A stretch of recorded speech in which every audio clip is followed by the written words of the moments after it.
ሰዓቱ ወደ ምሽቱ 9 ሰዓት እየተቃረበ ነበር። መላው ዓለም የሚገኙ የዜና አውታሮች፣ የደህንነት ተንታኞችና የሀገራት መሪዎች እስትንፋሳቸውን ውጠው የዋይት ሃውስን ሰዓት ይመለከታሉ። በመካከለኛው ምስራቅ ሰማይ ላይ የአሜሪካ የጦር አውሮፕላኖች እንደ ንስር እያንዣበቡ፣ የባህር ኃይል መርከቦች ደግሞ የሆርሙዞች መጠን ከበው ለጥቃት ትዕዛዝ እየጠበቁ ነበር። ኦፕሬሽን ኤፒክ ፊውሪ ወይም ታላቁ የቁጣ ዘመቻ በሚል ስያሜ የተጀመረውና ለ38 ቀናት የቀጠለው ግጭት ዓለምን ወደ ሶስተኛ ዓለም ጦርነት አፋፍ ይዟት ተገኝቷል። ነገር ግን በትክክለኛው የጊዜ ገደብ ማብቂያ ላይ አንድ ያልተጠበቀ መልእክት ከዋሽንግተን ተተኮሰ። ፕሬዝዳንት ዶናልድ ትራምፕ በትሩዝ ሶሻል ገጻቸው ላይ ለቀቁት መረጃ የጦርነቱን አቅጣጫ በአንድ ጀንበር ቀየረው። ለ2 ሳምንታት የሚቆይ የተኩስ አቁም ተስማምተናል የሚል ነበር መልእክቱ። ይህ ውሳኔ ግን ዝም ብሎ የመጣ አልነበረም። ከጀርባው ከፍተኛ ፖለቲካዊ ቁማር፣ የኢኮኖሚ ሽኩቻና በሚስጥራዊው የፓኪስታን መተላለፊያዎች የተሸረበ ዲፕሎማሲያዊ ድራማ ነበረበት። ኢራን ለዓለም ያቀረበችው የሰላም ጥያቄ ሳይሆን የድል ዝርዝር የሚመስል ባለ 10 ነጥብ ዕቅድ ነበር። በቴህራን የሚገኘው የኢራን ከፍተኛ ብሔራዊ ደህንነት ምክር ቤት ጦርነቱን በወታደራዊ መስክ እንዳሸነፈ በይፋ አወጀ።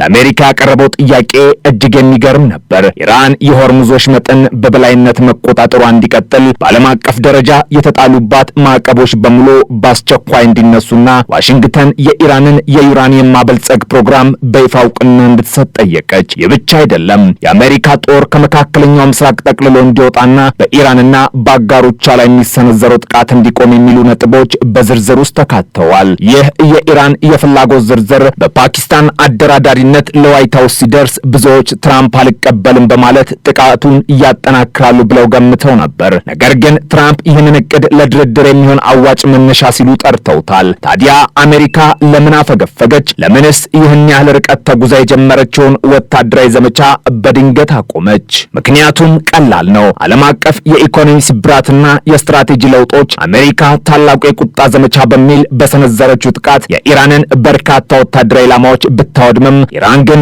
አንድ ገዳይ ካርድ በእጇ ይዛ ነበር። እርሱም የሆርሙዝ ወሽመጥ ነው። የዓለምን 20% የነዳጅ ፍላጎት የሚያስተላልፈውን ይህንን ወሳኝ መስመር ኢራን ዘግተው መቆየቷ የአሜሪካን ኢኮኖሚ አንቆ ይዞት ነበር። የነዳጅ ዋጋ በከፍተኛ ሁኔታ ናረ። የአክሲዮን ገበያዎች ተናወጡ እና የአሜሪካ ሕዝብ በኑሮ ውድነት መማረር ጀመረ። ትራምፕ የጦርነቱ ውጤት ወደ አሜሪካ የውስጥ ቀውስ እያመራ መሆኑን ሲረዱ ስልታዊ ማፈግፈግን መረጡ። ዋይት ሃውስ አሁኑኑ ጦርነቱን አሸንፈናል እያለ ቢሰብክም እውነታው ግን የሆርሙዞች መጠን በአስቸኳይ ለማስከፈት ሲባል የተደረገ የነፍስ አድን ስምምነት ነው። የፕሬስ ሴክሬታሪዋ ካሮላይን ሌቪት ለጋዜጠኞች ስትናገር ፕሬዝዳንቱ ጦርነቱ ከ4 እስከ 6 ሳምንታት እንደሚፈጅ ገምተው ነበር። አሁን በ38ኛው ቀን ላይ ዋና ግቦቻችንን አሳክተናል ብላለች። ነገር ግን የስኬት የሚለካው በወደሙ ታንኮች ሳይሆን ኢራን ወሽመጡን በሰላማዊና በአስቸኳይ ለመክፈት በመስማማቷም ነው። አሜሪካ የኢራንን 10 ነጥብ ዕቅድ ለድርድር መነሻ ማድረጓ ራሱ ከዚህ ቀደም የነበራትን ምንም አይነት ድርድር ከሽብርተኞች ጋር የለም የሚለውን አቋም የሰበረ አድቬንቸር ነበር። የፔንታጎን ባለስልጣናት ሳይቀሩ ስለ ኦፕሬሽን ኤፒክ ፊውሪ ስኬት ሊናገሩ ቢዘጋጁም በውስጥ ግን የአሜሪካ ጦር በረዥም ጊዜ ጦርነት ውስጥ የመዘፈቅ ስጋት እንዳደረበት ግልጽ ነው። በዚህ አደገኛ ቁማር ውስጥ እስራኤልም የራሷን ድርሻ ተጫውታለች። ጠቅላይ ሚኒስትር ቤንያሚን ኔታንያሁ የአሜሪካን ውሳኔ እንደሚደግፉ ቢገልጹም አንድ ትልቅ ማስጠንቀቂያ ግን ደርበውበታል። ይህ የተኩስ አቁም ሊባኖስን አይጨምርም በማለት በሰሜን በኩል ያለውን የጦርነት ግንባር ክፍት አድርገውታል። ደግሞ ቀጣዩ የአድቬንቸር ምዕራፍ የት እንደሚሆን ፍንጭ ሰጥቷል። ፓኪስታን የተኩስ አቁሙ ቀጠናውን በሙሉ ያካትታል ብትልም እስራኤል ግን በራሷ መንገድ ለመሄድ ወስናለች። ይህ ውዝግብ ደግሞ በመጪው አርብ በኢስላማባድ በሚጀመረው የሰላም ንግግር ላይ ትልቅ ፈተና እንደሚሆን ይጠበቃል። ዜናው እንደተሰማ የዓለም ገበያ በሚያስደንቅ ሁኔታ ምላሽ ሰጥቷል። የአሜሪካ ድፍድፍ ነዳጅ ዋጋ በአንድ ጊዜ በ16 በመቶ ቁልቁል ተንሸራቷል። በኤዥያ የሚገኙ የንግድ ማዕከላት በተለይም የጃፓኑ ኒኪና የደቡብ ኮሪያው ኮስፒ የአክሲዮን ገበያዎች በከፍተኛ ሁኔታ ሻቀቡ። ግብይቱ በጣም ከመፋጠኑ የተነሳ ለተወሰነ ጊዜ ግብይት እንዲቆምም ተደርጎ ነበር። ይህ የገበያ መነቃቃት የሚያሳየው ዓለም ምን ያህል ለሰላም ተርባ እንደነበርና የኢራንና አሜሪካ ግጭት የዓለምን የደም ስር ምን ያህል ይዞት እንደቆየ ነው። አሁን ሁሉም አይኖች ወደ ኢስላማባድ አተኩረዋል። በሚስጥራዊው የፓኪስታን ከተማ የአሜሪካና የኢራን ተወካዮች ፊት ለፊት ተቀምጠው የዓለምን ዕጣ ፈንታ ይወስናሉ። ኢራን የጦር ሜዳ ድላችንን በፖለቲካ ጠረጴዛ እናጸናለን እያለች ባለችበት፣ አሜሪካ ደግሞ በኃይል ያስገደድነው ሰላም ነው በሚል ትረካውን ቀጥላለች። ሆኖም ግን ይህ ይህ የተኩስ አቁም ለሁለት ሳምንታት ብቻ የሚቆይ ነው። እነዚህ ሁለት ሳምንታት ዓለም አቀፍ የነዳጅ ፍሰትን የሚያረጋጉበት ወይንስ ለተቀጣዩ ታላቅ ፍንዳታ ኃይል የሚሰበስቡበት ጊዜ ይሆናል የሚለው ጥያቄ ገና መልስ አላገኘም። አድቬንቸሩ ገና አላበቃም። ይልቁንም ከመድፍ ድምፅ ወደ ሚስጥራዊ ዲፕሎማሲያዊ ጦርነት ተሸጋግሯል። አሜሪካ ያፈገፈገችው ለመሸነፍ ሳይሆን ኢኮኖሚያን ከጥፋት ለማዳንና በስትራቴጂካዊ መንገድ ዳግም ለመሰለፍ መሆኑን የዘርፉ ተንታኞች ይናገራሉ።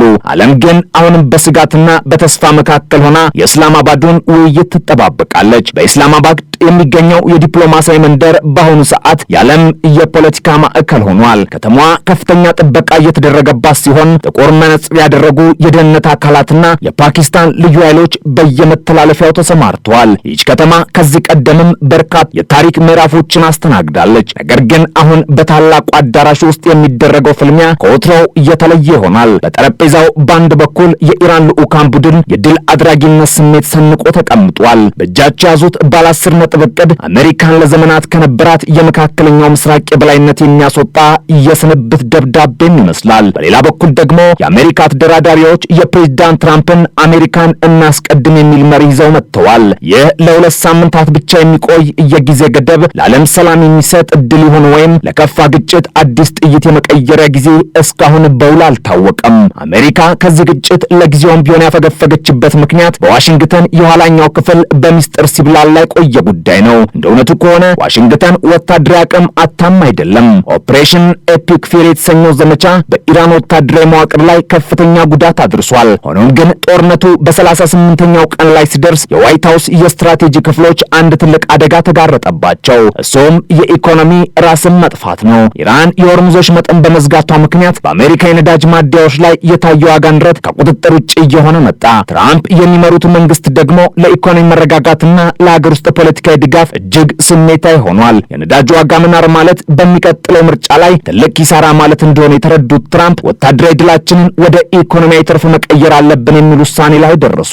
አሜሪካ ያፈገፈገችው የሆርሙዞች መጠን ያለ ጦርነት ለማስከፈትና የዓለምን ነዳጅ ገበያ ለማረጋጋት ሲባል የተደረገ ስልታዊ ማፈግፈግ ነው። በኢስላማባድ የሚደረገው ድርድር ትልቁ ፈተና የኢራን የዩራኒየም ማበልጸግ ጥያቄም ይሆናል። ኢራን ይህን ጥያቄ የማይደራደሩበት የሉዓላዊነት ምልክት ነው አድርጋም የአሜሪካ ማዕቀቦች መነሳት ብቻ ሳይሆን ፕሮግራማችን በይፋ እውቅና ማግኘት አለበት የሚለው የቴህራን አቋም ለአሜሪካ ተደራዳሪዎች ትልቅ ራስ ምታት ሆኗል። ይህ ነጥብ መቀበል ማለት አሜሪካ ላለፉት 20 ዓመታት በኢራን ላይ የነበራትን ፖሊሲ ሙሉ በሙሉ መናድ ማለት ነው። ሆኖም ትራምፕ ይህን እቅድ አዋጭ መነሻ ማለታቸው ምናልባትም ትራንዛክሽናል ዲፕሎማሲ ወይም የጥቅም ልውውጥ ዲፕሎማሲ በመጠቀም ኢራንን ከቻይናና ሩሲያ ተጽዕኖ ለማውጣትና በምትኩ ኢኮኖሚያዊ ሰላም ለማግኘት የያዙት አዲስ ስልት ሊሆን እንደሚችል ተንታኞች ይገምታሉ። የእስራኤል ሚና ግን አሁንም እንደ ትልቅ ተለዋዋጭ ሆኖ ቀጥሏል። ኔታንያሁ የአሜሪካን ውሳኔ እንደሚደግፉ ቢናገሩም ሊባኖስ በስምምነት ውስጥ የለችም ማለታቸው ግን ለኢራን ትልቅ ማስጠንቀቂያ ነው። ይህ ማለት